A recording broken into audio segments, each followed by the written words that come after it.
La paz esté con ustedes. Amigos, regresamos ahora de nuestra interrupción joanina. Estuvimos mirando el capítulo 6 del Evangelio de Juan por las últimas semanas. Regresamos ahora a nuestra lectura del Evangelio de Marcos, que estamos haciendo durante este ciclo litúrgico. Y las lecturas hoy, las tres, tratan sobre la ley. Y la ley es un tema muy interesante en la Biblia.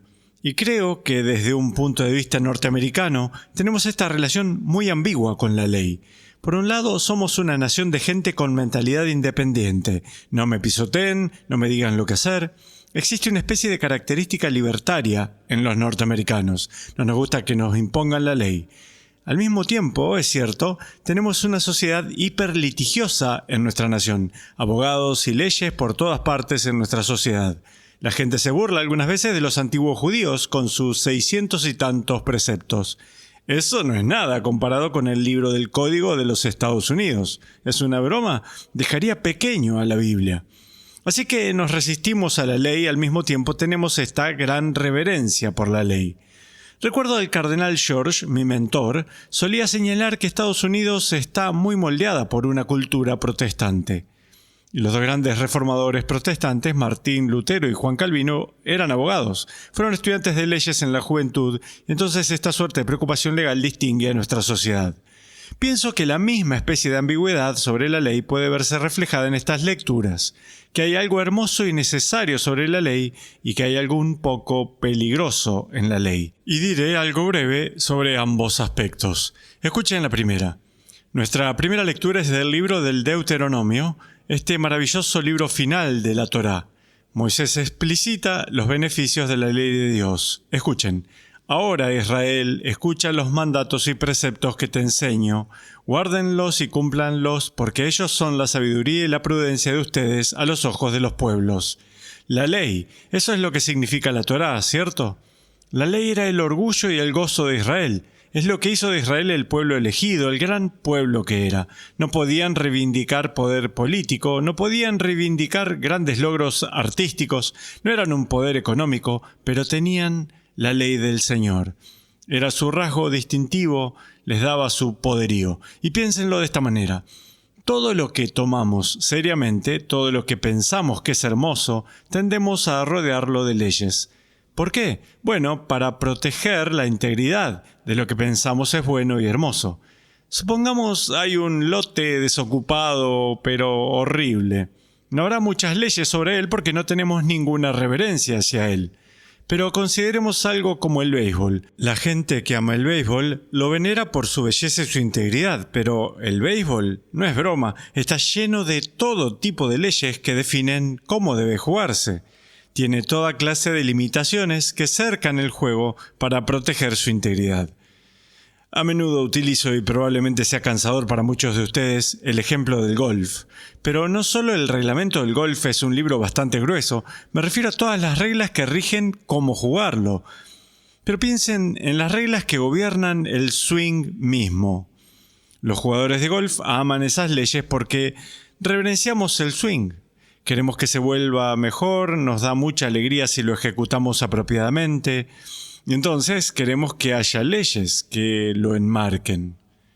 Nos gustan esas leyes. No pensamos que sean una imposición, en verdad queremos que nos liberan. Y ahora, con ese ejemplo del golf en mente, escuchen esta frase de la segunda lectura de la Carta de Santiago. Acepten dócilmente la palabra que ha sido sembrada en ustedes y es capaz de salvarlos. Hay allí un mundo entero. Permítame decirle de nuevo. Acepten dócilmente la palabra que ha sido sembrada en ustedes y es capaz de salvarlos. ¿Qué otra cosa es la palabra aquí sino la palabra de Dios? La Torá, si se quiere, la ley del Señor que ha llegado a nosotros a través de los oídos, como dice San Pablo. Y en el lenguaje de San Santiago, ha sido sembrada en nosotros. Quédense con la idea del golf, porque pueden leer un libro sobre el swing de golf. Yo lo hago. Todos los golfistas, buenos y malos, lo hacen. Y estudiamos, así es como se hace apropiadamente el swing con el palo de golf. Pero toda la cuestión no es dejar esas leyes allí en las páginas de un libro, es incorporarlas.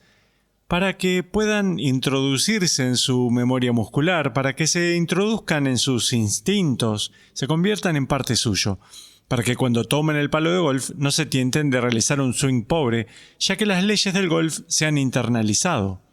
Les permite tener un buen swing, ¿no es así? Ahora, colóquenlo en el contexto espiritual. La ley del Señor. El Señor me impone siempre su ley y me dice siempre qué hacer. Bueno, esa es una actitud estúpida, es una mala actitud. Es como si un golfista dijera, no escuchen a Ben Hogan, ni Arnold Palmer, ni Jack Nicklaus, ni Tiger Woods. No me den sus reglas, no me vengan con sus caprichos. No, el golfista quiere esas leyes.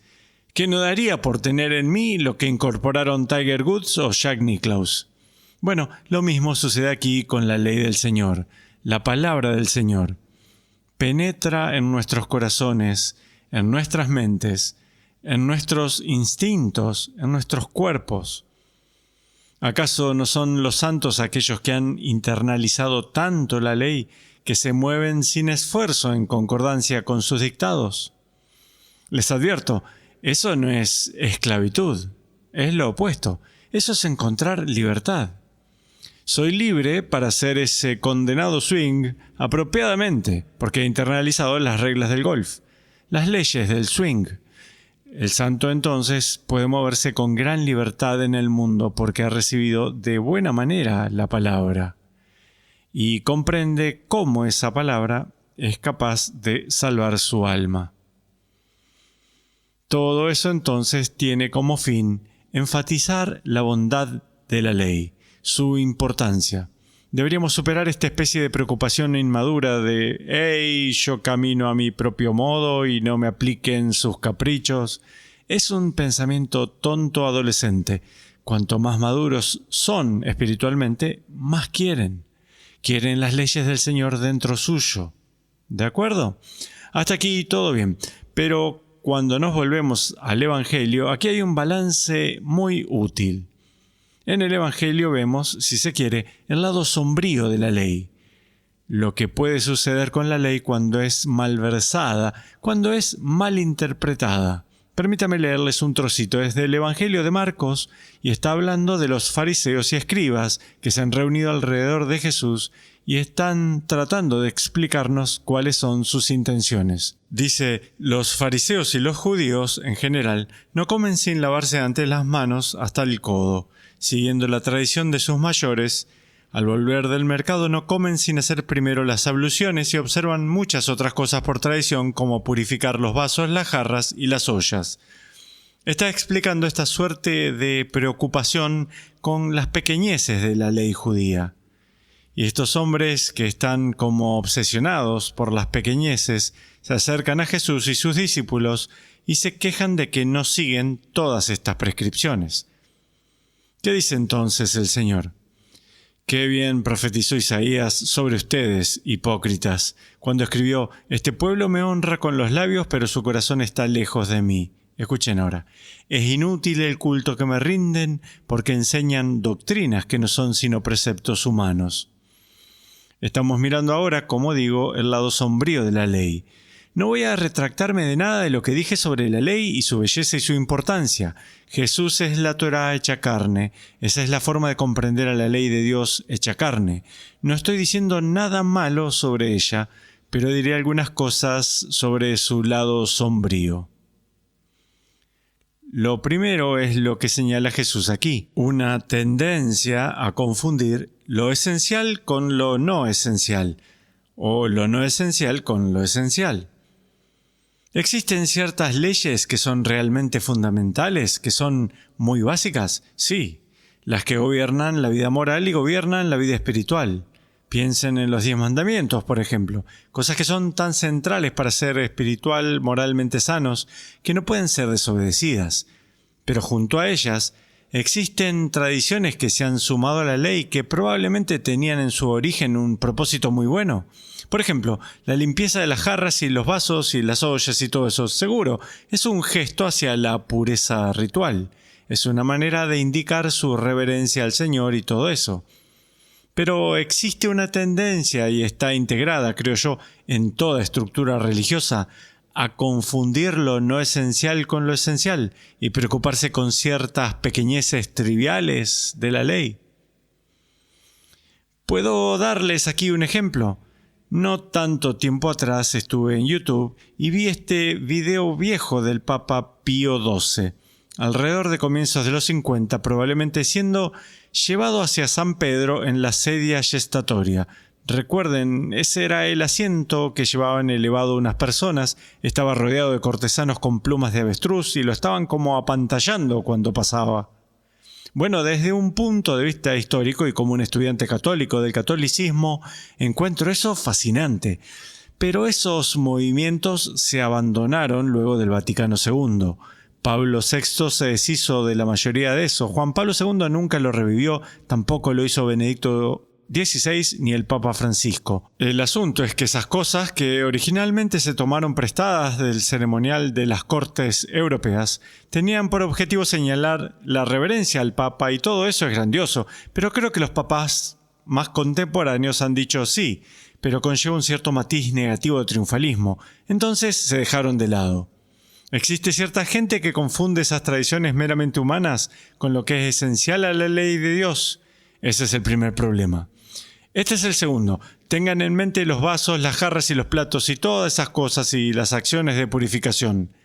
¿Podría la ley tener una naturaleza agobiante si no se la comprendiera apropiadamente? A lo que me refiero es que estoy tan al tanto de todas estas leyes, tanto las centrales como las no esenciales, que me quedo esencialmente paralizado por ellas. Me vuelvo obsesivo compulsivo con ellas. Piensen aquí, volvamos al golf de nuevo, lo siento, pero hay un póster famoso que muestra a este golfista que le está apuntando a la pelota. Hay una lista de alrededor de 100 recomendaciones y consejos que se deberían tener en mente cuando se está por golpear la pelota. El último es, relájese y finalice el swing. Si tuvieras todo eso en mente, tanto lo esencial como lo trivial, no serías capaz de hacer el golpe. De hecho, estaría desvirtuando el golpe. Lo llamamos parálisis por análisis. Bueno, algo similar puede suceder en el orden espiritual. Si la ley se ha convertido en esta especie de preocupación obsesiva con los detalles y las pequeñeces. Esta es una última observación y cielos, lean las cartas de Pablo si quieren ver esto.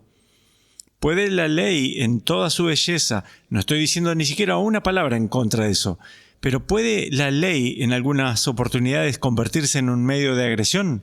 ¿Saben a lo que me refiero? Ya que conozco tan bien la ley, puedo señalar exactamente lo que estás haciendo mal. ¿Me permiten un ejemplo más de golf?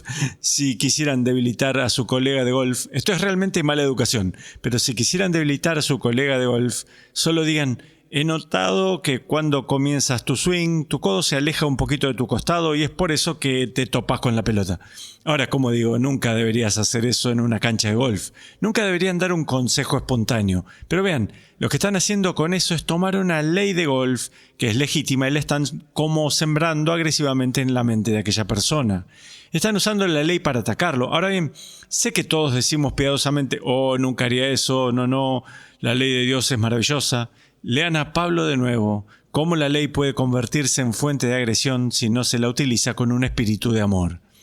Bueno, la ley es genial, es hermosa, la amamos, la reverenciamos y la ley lleva consigo cierto lado sombrío. Qué maravilloso que la Biblia sea tan honesta sobre el problema, incluso mientras enaltece la belleza de la ley. Y Dios los bendiga.